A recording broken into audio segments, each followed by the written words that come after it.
Vole, až mi stoupá manžel. Až přijde domů, tyjo, víš, co mu udělá za tohle, tyjo. Já nedělám něžnosti, ani ale už mě to bolí, jo. Musí, ano, přesně, musíš mě opíkat.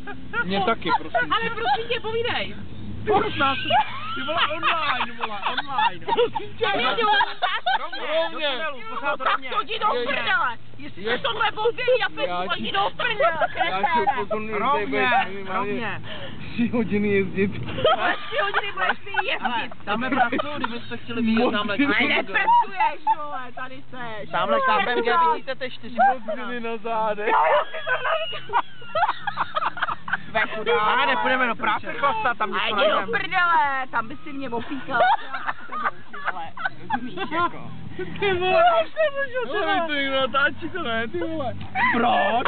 Ty vole, to je zbytečný, vole, mě to stačí zapamatovat. S Honzíkem, ty vole, my takhle sledujeme furt, vole. Bereme na to, ty vole. Co se tam vlastní podívat? Ale ty kusy, jo, vole. Já ho mám asi otevřený, koukám.